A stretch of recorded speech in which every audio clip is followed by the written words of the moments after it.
इस वीडियो में मैं आपसे बात करूंगा फाइनली विभाग द्वारा फोर्थ ग्रेड एग्जाम के डीबी की जो चेक लिस्ट है वो भी जारी हो चुकी है। चेक लिस्ट की पीडीएफ आपको हमारे टेलीग्राम चैनल पर देखने को मिलेगी। जो हमने आपके लिए अजमेर संभाग की पीडीएफ जारी की है उसी के लास्ट में आपको चेक लिस्ट देखने को मिल जाएगी। टेलीग्राम चैनल का लिंक नीचे डिस्क्रिप्शन में कमेंट बॉक्स में पिन कर रखा है। अगर अभी तक आपने ज्वाइन नहीं किया तो आप जाके ज्वाइन कर सकते हो। वीडियो पसंद है तो वीडियो को लाइक जरूर करें, चैनल भी जरूर सब्सक्राइब करें, क्योंकि मैंने पहले भी कहा है, एक बार फिर से कह रहा हूँ, 11 मार्च को जिन भी कैंडिडेट का डीबी है और हमारे यूट्यूब चैनल से भी जुड़े बहुत कैंडिडेट है जिनका 11 मार्च को डीबी है, तो उनसे रिव्यू लेकर आपको यूट्यूब चैनल के माध्यम से जरूर बताया जाएगा कि डीबी का प्रोसेस 11 मार्च को किस तरह से आयोजित किया गया था। शुरुआत से लेकर अंत तक का कंप्लीट प्रोसेस बताया जाएगा कि किस तरह से एंट्री मिली है, उसके बाद किस तरह से आपके दस्तावेज चेक किए गए हैं, किसी दस्तावेज में कमी पाई गई है तो विभाग द्वारा क्या बताया गया, ये सब जानकारी आपको इस यूट्यूब चैनल के माध्यम से बताया जाएगा। इसलिए अगर अभी तक आपने चैनल सब्सक्राइब नहीं किया तो चैनल जरूर सब्सक्राइब कर लीजिए, नोटिफिकेशन भी ऑन कर लीजिए, ताकि जब भी मैं नया वीडियो लेके आऊँ फोर्थ ग्रेड एग्जाम से रिलेटेड तो वो सबसे पहले आपके पास पहुंचे। तो चलिए वीडियो स्टार्ट करते हैं। वीडियो स्टार्ट करने से पहले एक बार वीडियो को लाइक कर लीजिए, चैनल भी जरूर सब्सक्राइब कर लीजिए। 4-5 मंडल की जारी हो चुकी है लिस्ट, और अब बाकी मंडल की भी जैसे ही जारी होगी उनकी पीडीएफ भी आपको हमारे टेलीग्राम चैनल पर देखने को मिल जाएगी। तो आप देख सकते हैं यहाँ पर स्पष्ट रूप से लिखा हुआ है, चतुर्थ श्रेणी कर्मचारी भर्ती परीक्षा 2024 पात्रता जांच हेतु चेक लिस्ट। यहाँ पर पद लिखा हुआ है चतुर्थ श्रेणी कर्मचारी। अब देखो, कैंडिडेट टीएसपी का है तो टीएसपी पे टिक करेगा, नॉन टीएसपी का है तो नॉन टीएसपी पे टिक। इसके बाद यहाँ पर लिखने होते हैं आवेदन क्रमांक, यानी कि कैंडिडेट के एप्लीकेशन फॉर्म नंबर है वो यहाँ पर लिखना होता है। यहाँ पर कैंडिडेट का नाम लिखा जाएगा, यहाँ पर कैंडिडेट के पिता का नाम, कैंडिडेट की कैटेगरी कौन सी है, और कैटेगरी के अंदर सब कैटेगरी है तो वो लिख लेगा, नहीं तो खाली छोड़ देगा। अब पात्रता मानदंड बिंदु, एक साइड पात्रता पे टिप्पणी है, और यदि अपात्र है तो अपात्रता का कारण, ये सब चीज़ें यहाँ पर लिखी जाती है। जैसे 1 नंबर पॉइंट पर लिखा हुआ है आयु मानदंड के अनुसार। अब आयु मानदंड के अनुसार अगर कैंडिडेट पात्र है तो पात्र पे टिक होगा, अपात्र है तो अपात्र पे टिक होगा। अगर आयु में छूट प्राप्त स्वयं के वर्ग में कंसीडर है तो फिर उस पर टिक होगा, और अपात्र होता है तो अपात्रता का यहाँ कारण भी लिखा जाता है। शैक्षिक योग्यता के अनुसार पात्र अपात्र, पात्र है तो पात्र पे टिक, नहीं तो अपात्र पे टिक, और अपात्र है तो उसका कारण भी यहाँ पर बताया जाना है। मूल निवास प्रमाण पत्र के अनुसार भी पात्र अपात्र या फिर लागू नहीं है, जो भी कैंडिडेट पर लागू हो रहा है उस पर टिक होगा, और अगर अपात्र है तो उसका कारण यहाँ पर लिखा हुआ होगा। इसके बाद आरक्षित वर्ग में होने का प्रमाण पत्र के आधार पर पात्र अपात्र लागू नहीं है। कैंडिडेट पर जो भी लागू हो रहा है, पात्र है तो वो पात्र पर टिक होगा, अपात्र है तो अपात्र पर, और अपात्र है तो उसका यहाँ पर रीजन बताना होगा। विधवा वर्ग हेतु, अब ये किसी महिला ने विधवा कैटेगरी से फॉर्म फिल किया तो उनके लिए यहाँ पर पात्र होगा, और नहीं फिल किया जिन्होंने उसके लिए होगा लागू नहीं है। लेकिन किसी ने फॉर्म फिल किया लेकिन उनके पास प्रमाण पत्र नहीं है, नहीं दिखा पाए, तो फिर उनको अपात्र कर दिया जाएगा, और उसका कारण भी यहाँ पर बता दिया जाएगा। इसी तरह परित्यक्ता वर्ग हेतु, अगर किसी महिला कैंडिडेट ने परित्यक्ता कैटेगरी से फॉर्म फिल किया है तो फिर वो पात्र हो जाएगा। अगर फॉर्म तो परित्यक्ता कैटेगरी से फिल कर लिया लेकिन उनके पास प्रमाण पत्र नहीं था तो फिर उन्हें अपात्र कर दिया जाएगा, और यहाँ पर रीजन बता दिया जाएगा। और अगर किसी महिला कैंडिडेट ने सिर्फ महिला कैटेगरी से ही फॉर्म फिल किया है, ना तो विधवा ना परित्यक्ता से किया है, तो फिर लागू नहीं पर टिक होगा। इसी तरह उत्कृष्ट खिलाड़ी वर्ग हेतु, स्पोर्ट्स पर्सन से अगर किसी कैंडिडेट ने फॉर्म फिल किया है तो उसे पात्र पर टिक करना होगा। अगर उसने सर्टिफिकेट नहीं दिखाया है तो अपात्र पर टिक होगा, और उसका रीजन यहाँ बताया जाएगा। और अगर किसी ने फॉर्म ही स्पोर्ट्स पर्सन से नहीं फिल किया है तो उस पर टिक हो जाएगा, लागू नहीं है। ठीक इसी तरह भूतपूर्व सैनिक में भी ये सेम कंडीशन है कि अगर आप भूतपूर्व सैनिक से फॉर्म फिल किया है और आपके पास जो भी उसके लिए एनओसी, जो भी सर्टिफिकेट वो सब आपने दिखाए हैं तो पात्र। अगर आपने फॉर्म तो भूतपूर्व सैनिक से कर दिया लेकिन आपने सर्टिफिकेट नहीं दिखाए तो आपको अपात्र कर दिया जाएगा, और अगर आपने एक्स सर्विसमैन से फॉर्म फिल नहीं किया है तो लागू नहीं है पर टिक हो जाएगा, और अपात्र किया जाता है तो उसका यहाँ पर रीजन लिखा होगा। दिव्यांगजन वर्ग हेतु, अगर किसी कैंडिडेट ने पीएच कैटेगरी से फॉर्म फिल किया है तो फिर उन्हें पात्र किया जाएगा, सर्टिफिकेट दिखाता है तो। सर्टिफिकेट नहीं दिखाएगा तो अपात्र कर दिया जाएगा, और अगर पीएच कैटेगरी से फॉर्म ही फिल नहीं किया है तो लागू नहीं पे टिक होगा, और अपात्र किया जाएगा तो उसका यहाँ पर रीजन लिखना कंपलसरी होता है। टीएसपी निवासी के लिए विशेष मूल निवास प्रमाण पत्र, यानी कि नॉन टीएसपी के लिए मूल निवास प्रमाण पत्र होता है, उसी तरह टीएसपी के लिए होता है विशेष मूल निवास प्रमाण पत्र। तो विशेष मूल निवास प्रमाण पत्र अगर उन्होंने दिखा दिया है तो पात्र, नहीं दिखाया तो अपात्र, अगर किसी ने फॉर्म टीएसपी कैटेगरी से फिल किया तो। और अगर किसी ने फॉर्म टीएसपी कैटेगरी से फिल ही नहीं किया तो उनके लिए लागू नहीं है, टिक हो जाएगा, और यहाँ पर अपात्र होगा तो उसका रीजन बताया जाएगा। इसी तरह चरित्र आपराधिक प्रकरणों के अनुसार पात्र अपात्र जो भी कैंडिडेट पर लागू होगा उस पर टिक होगा, अपात्र किया तो फिर उसका कारण यहाँ पर लिखा होगा। किसी परीक्षा से डीबार पाए जाने या नहीं पाए जाने के अनुसार पात्र अपात्र जो भी कैंडिडेट के अनुसार, और अपात्र होने के कारण यहाँ पर रीजन भी लिखना होगा। संतान संबंधी प्रावधान के अनुसार पात्र या अपात्र पर टिक होगा, अगर वो पात्र है तो पात्र पर टिक होगा, अपात्र है तो अपात्र पर टिक होगा, और उसका यहाँ पर रीजन लिखा होगा। पात्रता के संबंध में टिप्पणी में कोष्टक में लिखा हुआ है एक से अधिक टिप्पणी का चयन किया जा सकता है, जो लागू उस पर टिक करे। यानी कि पात्रता के संबंध में एक से अधिक टिप्पणी पर भी आप चयन कर सकते हैं जो भी यहाँ पर लागू होता है।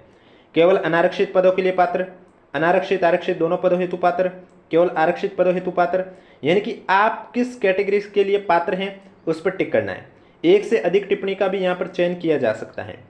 और फिर यहाँ पर आप देख सकते हैं अपात्र और अपात्र होने के कारण भी लिखना होता है। पात्रता के संबंध में भी समग्र टिप्पणी परिशिष्ट के अनुसार ही टिप्पणी करनी होती है। इसके बाद हस्ताक्षर दल का अध्यक्ष जो होता है उसका नाम, पदनाम और पदस्थापन स्थान यहाँ लिखना होता है। हस्ताक्षर फर्स्ट सदस्य के और हस्ताक्षर सेकंड सदस्य के, दो सदस्य आपके डॉक्यूमेंट चेक करेंगे तो फर्स्ट सदस्य के यहाँ पर नाम, पदनाम, पदस्थापन होता है, और यहाँ पे सेकंड सदस्य होता है उसके नाम, पदनाम और पदस्थापन। उसके बाद नोडल अधिकारी के यहाँ सिग्नेचर होंगे और नोडल अधिकारी की टिप्पणी यहाँ पर लिखी जाती है। इसके बाद आपको डॉक्यूमेंट है वो जो आपकी जो चेकलिस्ट है वो डॉक्यूमेंट भी किस क्रम में रखने हैं उसका भी ये आप देख सकते हैं। स्टूडेंट इसे स्वयं भरकर प्रस्तुत करें, यानी कि ये जो चीज़ है ये स्टूडेंट स्वयं भरेंगे, जो अभी बताए हैं वो नहीं, ये चीज़ स्टूडेंट स्वयं भरेंगे। यहाँ पर स्टूडेंट का पासपोर्ट साइज फ़ोटो आएगा। इसके बाद यहाँ पर स्टूडेंट का नाम होगा या ईमेल आईडी होगी या डेट ऑफ बर्थ होगी या रोल नंबर होगा या मोबाइल नंबर होगा कैंडिडेट के, या कैंडिडेट का जेंडर मेल फीमेल जो भी, या 1 जनवरी 2026 के अकॉर्डिंग एज कितनी है, वर्ष माह दिन, तीनों चीज़ लिखनी होगी। और उसके बाद आपको डॉक्यूमेंट इसी क्रम में दस्तावेज को है वो रखने हैं। जैसे कि आप देख सकते हैं 1 नंबर पॉइंट पर लिखा हुआ है स्क्रूटिनी फॉर्म, तो सबसे पहले आपको स्क्रूटिनी फॉर्म सबसे ऊपर रखना है, और अगर आपने वो दस्तावेज आपके पास उपलब्ध है तो यहाँ पर हाँ लिखना है, जारी करने की तिथि लिखनी होगी और दस्तावेज का पृष्ठ संख्या कौन सा वो लिखना है। उसके बाद मैट्रिक, हाई स्कूल, सेकेंडरी की अंक तालिका और प्रमाण पत्र जन्म दिनांक हेतु। देखो आपके 10th की जो अंक तालिका प्रमाण पत्र किस लिए मांगा जाता है, डेट ऑफ बर्थ चेक करने के लिए। अब किसी किसी के क्या होता है अंक तालिका प्रमाण पत्र एक ही होते हैं तो किसी के अलग अलग होते हैं, तो जिनके अलग अलग है उन्हें वो दोनों लेके जाने होंगे और जिनके एक ही है वो फिर उन्हें एक ही लेके जाने होगी। अगर दस्तावेज आपने 10th की मार्कशीट दिखा दी है, प्रमाण पत्र दिखा दिया तो यहाँ पर हाँ आ जाएगा, कब जारी करने की तिथि वहाँ यहाँ पर लिखनी होगी और दस्तावेज पृष्ठ संख्या आपको यहाँ पर लिखना होता है। इसके बाद मूल निवास प्रमाण पत्र आपको उसके नीचे रखना होगा, सबसे ऊपर स्क्रूटिनी फॉर्म, फिर 10th की मार्कशीट, उसके नीचे आपको मूल निवास प्रमाण पत्र लिखना होगा। अब जो भी डॉक्यूमेंट आप दिखाते हैं वहाँ पर हाँ लिखना होता है, जो नहीं दिखा पा रहे वहाँ पर ना लिखना होता है, और जो दिखा रहे वो जारी करने की तिथि लिखनी होती है, और दूसरी साइड आपके दस्तावेज के पृष्ठ संख्या आपको लिखने होते हैं। इसके बाद 4 नंबर पॉइंट पर आप देख सकते हैं कैटेगरी का प्रमाण पत्र, यानी कि आप कौन सी कैटेगरी से फॉर्म फिल किया और आप कौन सी कैटेगरी से हैं, ST, SC, OBC, MBC, EWS, शहरी या TSP, जो भी कैटेगरी है उसके बारे में आपको यहाँ पर लिख लेना हाँ, अगर आपने उसका प्रमाण पत्र दिखा दिया है तो। इसके बाद अन्य श्रेणी अगर आप पर जो भी लागू हो रही है, चाहे वो महिला के लिए विधवा हो, परित्यक्ता हो, या किसी भी कैंडिडेट द्वारा खेल संबंधी स्पोर्ट्स पर्सन का हो, या विशेष योग्यजन विकलांग का हो, तो उन्हें उनका प्रमाण पत्र प्रस्तुत करना होगा। इसके अलावा उसके बाद आपको रखना है 2 मूल चरित्र प्रमाण पत्र, अलग अलग राजपत्रित अधिकारियों से जो प्रमाणित हैं वो लेटेस्ट वाला हो उसके नीचे रखने। उसके बाद आपको सादे कागज पर जो वचनबद्ध प्रपत्र हैं वो उसके नीचे आपको रखना होगा। डॉक्यूमेंट भी आपको इसी क्रम में सेट करने हैं। इसके बाद उसके नीचे आपको संविधान का शपथ पत्र है वो सादे कागज पर आपको लिखना है। इसके बाद दहेज संबंधी घोषणा पत्र। अब दहेज संबंधी घोषणा पत्र सभी कैंडिडेट के लिए लागू है, चाहे आप विधवा कैटेगरी से कोई महिला है, चाहे कोई महिला परित्यक्ता कैटेगरी के हैं, चाहे सभी कैंडिडेट विवाहित हैं, चाहे कैंडिडेट अविवाहित हैं, सभी के लिए लागू है दहेज संबंधी घोषणा पत्र। अब देखो अविवाहित वाले जो कैंडिडेट है वो भविष्य में दहेज नहीं लेंगे, इसको लेकर इन सभी प्रमाण पत्र के फॉर्मेट आपको हमारे टेलीग्राम चैनल पर भी देखने को मिल जाएगा। और वीडियो पसंद आ रहा है तो एक बार वीडियो को लाइक कर लीजिए, चैनल भी जरूर सब्सक्राइब कर लीजिए, क्योंकि बहुत ऐसे कैंडिडेट हमारे यूट्यूब चैनल से भी जुड़े हैं जिनका 11 मार्च को डीबी है, और उनसे रिव्यू लेकर आपको इस यूट्यूब चैनल के माध्यम से भी बता दिया जाएगा कि किस तरह से डीबी आयोजित की गई है। शुरुआत से लेकर अंत तक का कंप्लीट प्रोसेस आपको इस यूट्यूब चैनल के माध्यम से बता दिया जाएगा। इसके बाद विवाह प्रमाण पत्र। अब जिनका 22/5/2006 से पहले विवाह हुआ उनको उसका शपथ पत्र मान्य है, लेकिन इसके बाद जिनका विवाह हुआ वो मैरिज सर्टिफिकेट दिखाएंगे। इसके बाद संतान संबंधी घोषणा पत्र उसके नीचे रखना है, जो कि राजपत्रित अधिकारी से प्रमाणित होना कंपलसरी है। इसके बाद उसके नीचे आपको सामने घोषणा पत्र रखना होगा। उसके बाद आपको विकल्प पत्र किसके लिए लागू है, यानी कि जिन कैंडिडेट का सिलेक्शन नॉन टीएसपी और टीएसपी दोनों साइड से हो गया है, अब वो फाइनली रूप से सिलेक्टेड कहाँ से चाहते हैं, टीएसपी से या फिर नॉन टीएसपी से, यानी कि वो अनुसूचित क्षेत्र से चाहते हैं या गैर अनुसूचित क्षेत्र से सिलेक्शन चाहते हैं, वो विकल्प पत्र में भरेंगे। इसके बाद आपका नमूना हस्ताक्षर प्रारूप, यानी कि जो आपका हैंड रिटन वाला है, आपकी हैंड राइटिंग हिंदी इंग्लिश वाला फॉर्मेट है, वो आपको उसके नीचे रखना है। उसके बाद स्वयं का फोटो पहचान पत्र, Aadhaar card, voter ID, driving licence, passport आदि की 100 प्रमाणित प्रति, यानी कि अगर आपके पास आधार कार्ड नहीं, आधार कार्ड की फोटोकॉपी या फिर आप वोटर आईडी भी लेके जा सकते हैं, ड्राइविंग लाइसेंस भी लेके जा सकते हैं। ये सब डॉक्यूमेंट इस क्रम में आपको उसके नीचे रखने हैं। इसके बाद यहाँ स्टूडेंट के सिग्नेचर हो जाएंगे। सभी प्रपत्र इसी क्रम में संलग्न कर उन पर प्रश्न के अंकित करें। सभी प्रपत्र स्वयं प्रमाणित करें, यानी कि ये जो डॉक्यूमेंट है, आपको जो चेकलिस्ट है ये है आपके सामने, इसी क्रम में आपको सभी डॉक्यूमेंट रखने हैं। अब आपको टोटल कितने डॉक्यूमेंट सेट रखने हैं, 2 सेट और 1 ओरिजिनल, यानी कि जैसे कि सबसे पहले स्क्रूटिनी फॉर्म है तो वो आपको ओरिजिनल रखना है। उसके बाद जैसे कि 10th की अंक तालिका प्रमाण पत्र, उस स्क्रूटिनी फॉर्म जो ओरिजिनल है उसके नीचे इसकी फोटोकॉपी रखनी होगी। उसके बाद आपको मूल निवास प्रमाण पत्र की फोटोकॉपी रखनी है। उसके बाद आपको अपनी जाति प्रमाण पत्र की फोटोकॉपी रखनी है। उसके बाद अन्य श्रेणी जो भी लागू हो रही है उसके प्रमाण पत्र की फोटोकॉपी रखनी है। उसके बाद आपको 2 मूल चरित्र प्रमाण पत्र हैं वो ओरिजिनल रखने होंगे। उसके बाद वचनबद्ध प्रपत्र उसके नीचे ओरिजिनल रखना होगा। फिर संविधान शपथ पत्र उसके नीचे ओरिजिनल रखना होगा। फिर दहेज संबंधी घोषणा पत्र उसके नीचे ओरिजिनल रखना होगा। फिर मैरिज सर्टिफिकेट आपको फोटोकॉपी इसके नीचे रखनी है। फिर संतान संबंधी घोषणा पत्र है वो आपको ओरिजिनल उसके नीचे रखना है। फिर सामान्य घोषणा पत्र उसके नीचे ओरिजिनल रखना है। विकल्प पत्र उसके नीचे जिन पर लागू हो रहा है वो ओरिजिनल रखना है। नमूना हस्ताक्षर प्रारूप उसके नीचे ओरिजिनल रखना है। स्वयं का फोटो पहचान पत्र उसकी फोटोकॉपी। एक सेट में तो ये इस तरह से होगा और दूसरा सेट इन सभी की फोटोकॉपी होगी। और बाकी आपके जो मूल निवास प्रमाण पत्र है, जाति प्रमाण पत्र हुए, 10th की मार्कशीट अंक तालिका हुई है, मैरिज सर्टिफिकेट हुए, ये सब ओरिजिनल तो लेके जाने ही है। लेकिन जो 2 सेट है वो किस तरह से बनाने वो आप समझ गए, क्योंकि वो जो ओरिजिनल लेके जाओगे वो आपको वापस दे दिए जाएंगे। जो आपकी 10th की हुई है, मूल निवास हुआ, जाति प्रमाण पत्र, वो आपको वापस दे दिए जाएंगे, लेकिन जो 2 सेट है वो वापस नहीं मिलेंगे।